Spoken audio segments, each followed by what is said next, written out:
Generally, in daytime, the sun heats up the Earth. Even on cloudy days, the surface of the Earth heats up a few degrees above the temperature of the atmosphere. Then what happens is that since the space is so cold, the Earth tries to lose its energy or the heat to space. So there's always this motion of energy from the Earth into space. Now, the way it happens is that cells we call convection cells of air form near the ground. These are warmer air near the ground. As they rise, they get larger and larger, and they actually run into each other, and there is some turbulence that is developed by these moving cells as they carry the energy of the surface of the Earth to higher and higher altitudes in the Earth's atmosphere. As this happens, we're trying to look through the Earth's atmosphere at objects in the sky, and what we encounter is the turbulence in the Earth's atmosphere. We call the degree of this turbulence in the Earth's atmosphere seeing. Seeing is measured according to how much turbulence there is in the atmosphere. If there's no turbulence at all, we say seeing is 10.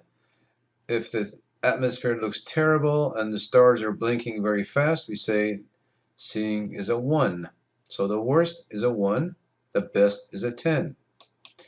Now, when you look through a telescope, this is basically what we see. We see those convection cells rising, and as they run into each other, we see this turbulence. So that's what we observe. Now, if you go to space, there is no turbulence. That's where the space telescopes have advantage over the Earth-based telescopes. So in space, we see there is no twinkling of starlight as there is on Earth. In fact, stars don't twinkle at all. They only twinkle on the surface of the Earth because of the atmosphere. When you go to space, the stars are stationary in their light. Since the space telescope is above all the Earth's atmosphere, its great advantage is that it doesn't have to deal with the Earth's atmosphere and the seeing that it causes degradation of the image. On Earth, we can also build very large telescopes, but we have to go through extra trouble to take care of this seeing problem or the turbulence in the Earth's atmosphere.